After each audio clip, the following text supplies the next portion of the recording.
और हमारी बात सुन के जो भी आपका फीडबैक रहेगा उसके हिसाब से हम कोशिश करेंगे कि आपको अगले कार्यक्रम में उसमें जरूर संतुष्ट किया जाए। ये एक माध्यम है कि आपसे पार्टी की बात, अपनी बात और आपकी बात को समझने का हमें मौका मिले। आज का विषय, हम चाहते हैं कि बिहार आज देश में युवाओं का प्रदेश है, जहां एक एवरेज आबादी की उम्र 40 वर्ष से नीचे है, 60% से ज्यादा आबादी ऐसी है। तो आज युवाओं के साथ इस कार्यक्रम को हम श्री गणेश करना चाहते हैं। युवा राजनीति में भी इंटरेस्टेड है, युवा अपना करियर बनाने में भी इंटरेस्टेड है। कोई डॉक्टर बनना चाहता है, कोई इंजीनियर बन रहा है, कोई चार्टर्ड अकाउंटेंट बन रहा है, कोई आईएएस आईपीएस की तैयारी कर रहा है। लेकिन इन तमाम चीजों में एक राजनीति या एक सरकार की क्या भूमिका होती है, एक युवा की क्या अपेक्षा होती है, ये हम भी जानना चाहते हैं। क्योंकि हम भी जब युवा थे, हम जब पढ़ाई कर रहे थे तो बिहार एक अलग दौर में था। 1990 का वो दौर बहुत भयावह दौर था। आज का ये दौर नीतीश कुमार का दौर है, जो पिछले 15 वर्षों में माननीय मुख्यमंत्री ने जो भी काम किए, आज बिहार की स्थिति उस स्थिति से बहुत लाख गुने बेहतर है। आज आपके पास अवसर है, सोशल मीडिया के प्लेटफॉर्म्स हैं, मुक्त वातावरण है। आज आप स्वतंत्र हैं किसी को भी चुनने के लिए। उस पर सरकार आपकी किस तरह से सहयोगी बन सकती है, ये विषय जानने का है।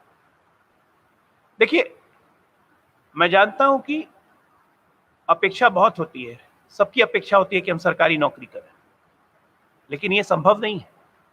तो फिर सरकार क्या करे? सरकार का काम है एक माध्यम खोलना। अगर सरकारी नौकरी नहीं हो तो रोजगार के क्या माध्यम हो सकते हैं, सरकार उसके लिए क्या काम कर सकती है, सरकार ऐसी क्या पॉलिसीज लाए जिससे नए नए रोजगार के अवसर पैदा हो।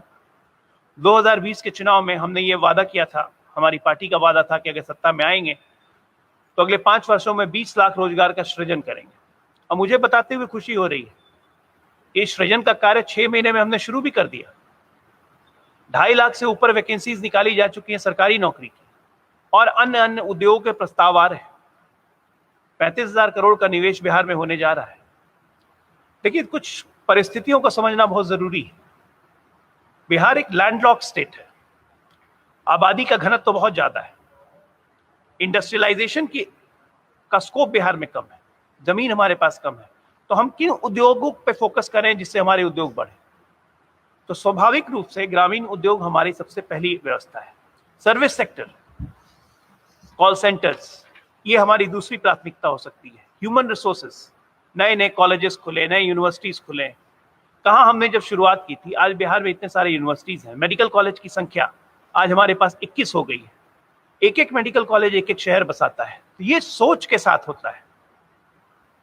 मुख्यमंत्री बहुत आएंगे जाएंगे, नीतीश जी 15 साल से मुख्यमंत्री हैं, अगले हो सकता है 5-10 वर्ष मुख्यमंत्री और रहे।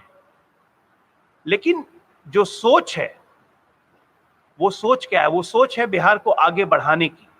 कैसे बढ़े? लोग चले जाते हैं लेकिन उनके काम को लोग याद रखते हैं, उनकी सोच को लोग याद रखते हैं। श्री बाबू को आज भी हम बिहार याद करता है। उसी तरह से नीतीश कुमार की सोच को हमेशा याद रखेगा।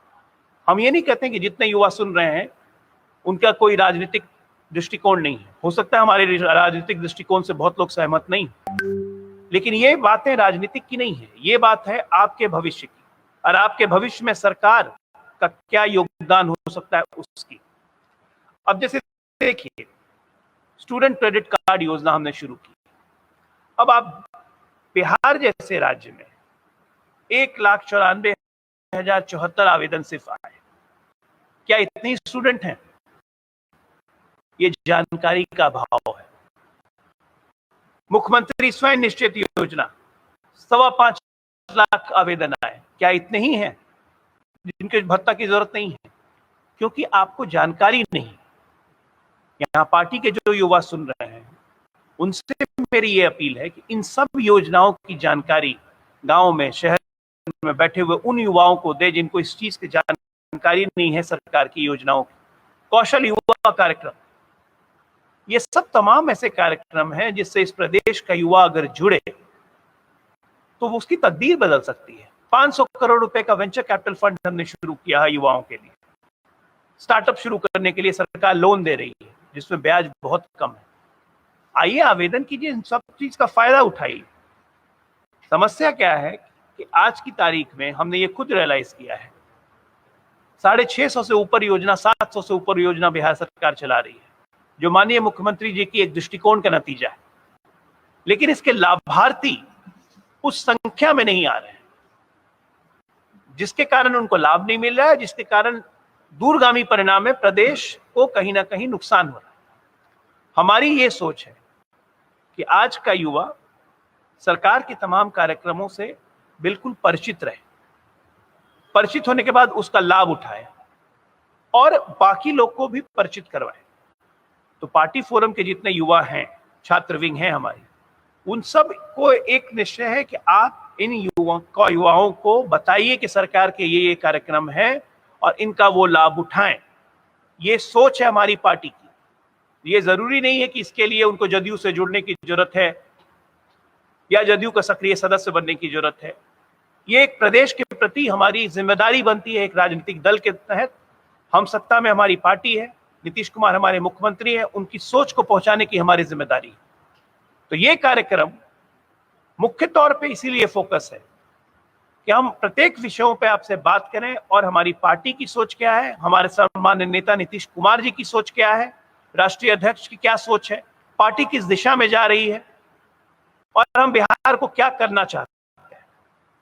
ये झूठ मूठ का, ये जाति पाति की राजनीति, ये बिलो द बेल्ट वॉर करना, ये सब होते रहेगा, ये सब राजनीति का पार्ट है। उसको इस कार्यक्रमों से मत जोड़िए। इस कार्यक्रम का विशुद्ध आयोजन इसलिए किया गया है, युवाओं को पता चले कि जनता दल यूनाइटेड नीतीश कुमार जी के नेतृत्व में पिछले 15 वर्षों में उन्होंने क्या क्या सोचा है। आप सोचिए कितना बड़ा सामाजिक बदलाव आया। 2005 के पहले क्या बिहार में आपको लड़कियां साइकिल चलाते हुए दिखती थी? एक सोच साइकिल योजना की और हमारे स्कूल में लड़कियां जाने लगी। 20-20 लाख बच्चे आज का पढ़ के निकल रहे हैं, गांव में लड़कियां साइकिल चलाते दिख रही हैं। ये सोच है, ये बदलते बिहार की सोच है। जितनी योजनाएं हम आज लेके आए हैं, अगर स्टार्टअप वेंचर कैपिटल फंड हर साल 500 करोड़ इस्तेमाल हो जाए, 500 युवा भी अगर एक 5000 युवा भी अगर 10-10 लाख रुपए लेके भी अगर अपना काम शुरू करें तो एक युवा कम से कम 25 युवाओं को नौकरी दे सकता है। क्या जरूरत है सरकार से नौकरी मांगने की? स्वावलंबी बनिए, स्वाभिमानी बनिए, अपना व्यवसाय खड़ा कीजिए और सरकार आपके पीछे खड़ी है। लेकिन वो सब तब होगा जब आपको जानकारी होगी कि सरकार आपके लिए क्या क्या कर रही है। तो इस प्लेटफॉर्म के माध्यम से आज की शुरुआत में हम चाहते हैं कि आप अपना 20 मिनट रोज दिन दीजिए। हम प्रवक्ता लोग आपको बताएंगे कि सरकार की क्या क्या योजनाएं हैं और समाज के तमाम वर्ग इसका कैसे लाभ ले सकते हैं। ये सबसे जरूरी है। आगे निखिल जी इसको और एलैबोरेट करेंगे, आप उनकी बातें सुने। बहुत बहुत धन्यवाद। जैसा कि अजय आलोक जी ने बताया कि मेन मकसद क्या है, आखिर ये कार्यक्रम की शुरुआत क्यों की गई, तो निश्चित रूप से हमारा मेन मकसद यही है कि जो भी बातें अलग अलग विषय पे, जो अलग अलग हमारे दल के जो प्रवक्ता हैं, एक एक विषय को लेकर प्रतिदिन आपसे रूबरू होंगे और जो आप फीडबैक देंगे, जो कमेंट्स आएंगे, जो ट्विटर हैंडल के तहत, फेसबुक के तहत या यूट्यूब चैनल के तहत जितने सारे आपके फीडबैक्स आएंगे, उसको लेकर के हम आगे देखेंगे कि इससे बेहतर और क्या हो सकता है। जैसे आज का विषय युवा है, तो युवाओं के लिए पिछले 16 साल से मुख्यमंत्री नीतीश कुमार जी लगातार सबके लिए, सभी के प्रति वो ईमानदारी से काम कर रहे हैं, चाहे युवा हो या छात्र हो, छात्राएं हो या हर वर्ग। हम हमेशा कहा करते हैं हमारा दल Janata Dal United politics with difference के लिए जाने जाती है। हम किसी MY या किसी समीकरण की बात नहीं करते, हम हमेशा A से Z को ले करके चलने की बात करते हैं। हम A से Z तक के लिए विकास कार्य को बनाते हैं, अलग अलग विभाग में उसे सृजित करते हैं, आपको उसके बाद जमीनी हकीकत में बदलते हैं। उसी के तहत अगर आप कुछ चीजें देखेंगे, अगर वैसे तो कई सारे कार्यक्रम चले, युवाओं के लिए भी चले, कई सारे योजनाएं हैं, जो कि कई दफे ऐसा भी होता है कि कुछ आप तक जानकारी पहुंचती है, कुछ बहुत सी जानकारी आप तक नहीं पहुंच पाती है। जैसे कि एक उदाहरण के तौर पे माना जाए कि अगर सरकार ने युवाओं के लिए, चाहे वो इंडस्ट्री सेटअप के लिए या अलग अलग विषय के लिए आपको सहयोग करने के लिए लोन की व्यवस्था, बहुत सारी चीजें सरकार लगातार करते आ रही है। लेकिन कई बार देखा जाता है कि इंफॉर्मेशन आप तक नहीं पहुंचने के कारण या कुछ लोगों को आधी अधूरी इंफॉर्मेशन के कारण वो लाभ नहीं ले पाते हैं। तो निश्चित रूप से हमारा ये सोच है कि जितने सारे योजनाएं हैं जो खास करके युवा को जो प्रोत्साहित करने के लिए, उनके आगे रोजगार के लिए या अलग अलग विषय या आप पढ़ाई के लिए, चाहे जैसा पूर्व में बताया प्रवक्ता ने अजय आलोक जी ने कि स्टूडेंट क्रेडिट कार्ड, जिसके तहत अगर आपको पढ़ाई में कठिनाई हो रही है, अगर आपके पास पैसे की कमी के कारण बहुत बार देखा गया कि बहुत से स्टूडेंट्स अपनी पढ़ाई को रोक देते हैं, छोड़ देते हैं, उसके लिए एक बड़ी योजना जो 7 निश्चय मुख्यमंत्री नीतीश कुमार जी कर रहा, उसमें स्टूडेंट क्रेडिट कार्ड निश्चित रूप से एक नया प्लेटफॉर्म दिया गया छात्रों को। उसके तहत छात्रों ने लगातार उसका बेनिफिशियरी लेते हुए आगे की पढ़ाई की। उसके बाद आप कुछ चीज मैं मुख्य बातें कहना चाहूंगा। काफी लंबा हम इस कार्यक्रम को ऐसे भी हमने निश्चित किया है कि हम 20 से 25 मिनट में से हर रोज आप तक रखेंगे। तो आज का जो विषय है उसके तहत मैं कुछ चीजें आपको बस याद दिलाना चाहता हूँ। आप तमाम युवा जो हम से अभी के फेसबुक के तहत, ट्विटर के तहत या अन्य माध्यम के तहत जो जुड़े हुए हैं, मैं बस इतना जरूर कहूंगा कि 2005 के बाद आप किसी भी जिला में चले जाइए, आप देखेंगे कि अगर बदलाव हुआ है युवाओं के लिए, छात्रों के लिए, स्टूडेंट्स के लिए। तो मैं खुद मधेपुरा से आता हूँ। एक अति पिछड़ा क्षेत्र माना जाता है मधेपुरा, लेकिन आज आप देखेंगे मेडिकल कॉलेज है, ITI कॉलेज है, पॉलिटेक्निक कॉलेज है, पैरामेडिकल कॉलेज है। इस तरह की व्यवस्था आप देखेंगे ओवरऑल बिहार के सभी जिले में आप देखेंगे कि इस तरह की व्यवस्था की गई कि हमें जिले में रह के ही जो भी आप टेक्निकल सुविधा के साथ पढ़ाई करना चाहते हैं वो वहीं करें, और आगे आप अगर नौकरी करना चाहते हैं तो उसके लिए भी काफी संख्या में बिहार सरकार ने पिछले 16 साल में नौकरी लाई भी है। उसके अलावा सही कहा कि हर कोई नौकरी ही क्यों करे, बहुत से ऐसे चीज हैं जो आप करके दूसरे को नौकरी दे सकते हैं। इसके लिए भी गवर्नमेंट ने बहुत सारी योजनाएं लाई। मैं एक चीज जरूर कहना चाहूंगा, एक उदाहरण के रूप में कि 1954 से 2005 तक आप इतने लंबे अंतराल का अगर आप देखेंगे तो बिहार में सिर्फ 3 इंजीनियरिंग कॉलेज था, सिर्फ 3, और 13 सरकारी पॉलिटेक्निक कॉलेज थे। और आप देखेंगे 2005 के बाद के अगर आप आंकड़े को देखेंगे तो उसमें आप 38 इंजीनियरिंग कॉलेज और 31 पॉलिटेक्निक सेंटर्स बने हैं। और उसके आप कैपेसिटी को देखिए कि पहले जहां 800 छात्र ही पढ़ पाते थे, स्टूडेंट एडमिशन ले पाते थे इंजीनियरिंग कॉलेज में, आज के डेट में वो 9,975 स्टूडेंट्स को अकोमोडेट कर रहे हैं। तो निश्चित रूप से आप देखेंगे कि जो स्टूडेंट्स अपने जिला में नहीं पढ़ पा के कई बार प्रदेश के अन्य कोने में जाते थे, कई बार आपको बिहार के बाहर भी जाना पड़ता था। लेकिन ऐसा इसमें ये नहीं है कि वो सुविधा के अभाव में, बहुत बार ऐसा होता है कि आप अपने पसंद के तौर पे भी आगे बढ़ जाते हैं, जैसे हम दोनों ही बैठे हुए हैं। निश्चित रूप से बिहार में पटना में पढ़ाई की सुविधा थी, हम लोगों ने स्टार्टिंग पढ़ाई की, लेकिन मेरी पसंद रही कि मैं दिल्ली में पढ़ूं, तो मैं दिल्ली यूनिवर्सिटी चला गया। अजय जी हैं, इनकी पसंद थी कि इस देश में नहीं विदेश में पढ़ना है, तो ये विदेश की ओर मुखातिब हुए। तो ये अपनी अपनी चॉइस भी होते हैं कि आप कहाँ पढ़ना चाहते हैं, क्या करना चाहते हैं।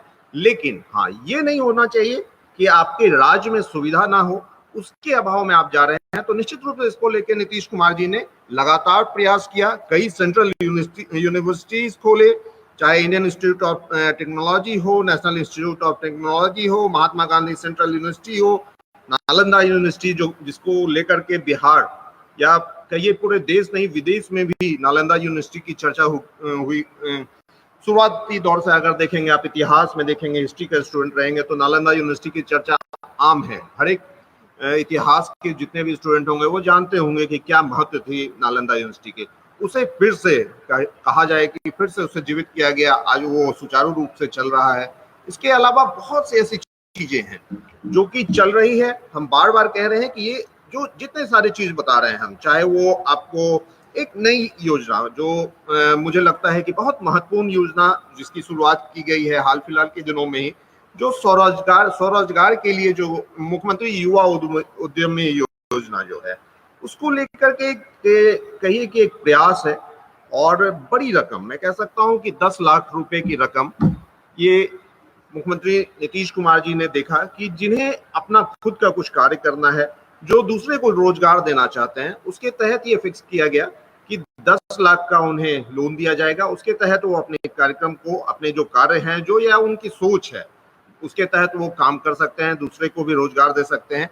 और मुझे लगता है इसी तरह के जो योजनाएं हैं, जो युवा उद्यमी योजना है या अलग अलग स्टूडेंट क्रेडिट कार्ड योजना है या यूनिवर्सिटीज में है या लोन है, सब्सिडी है, अलग अलग चीजों को लेकर के जो बातें हैं या फिर आप जो समस्या झेल रहे हैं, अगर आप जा रहे हैं या कुछ समस्या हो रही है, ये तमाम चीजों का आप बेनिफिट नहीं ले पा रहे हैं, तो निश्चित रूप से इस कार्यक्रम के तहत आप अपने कमेंट बॉक्स में तमाम वो लोग, युवा वर्ग हो या जो भी हो, स्टूडेंट्स हो, जितने लोग हमसे जुड़े हैं, निश्चित रूप से हम आग्रह करेंगे कि आप तमाम लोग कमेंट बॉक्स में तमाम फीडबैक दें। और ये कोई पॉलिटिकल मंच नहीं है जो कि यहाँ कोई आपने क्या किया, ये क्या किया, इस पे हम कोई चर्चा नहीं कर रहे हैं। हमने जो किया वो आपके सामने है।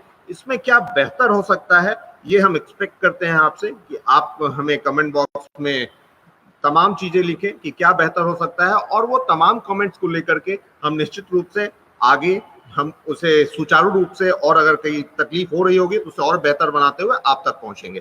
तो मुझे लगता है आज जो हम दोनों व्यक्ति ने, जो प्रवक्ता अजय आलोक जी ने और मैं निखिल मंडल, हम दोनों ने जो बातें रखी, मुख्य तौर से युवा और स्टूडेंट्स को लेकर के बातें रखी, हम सबको इंतजार रहेगा आप लोग के फीडबैक्स का।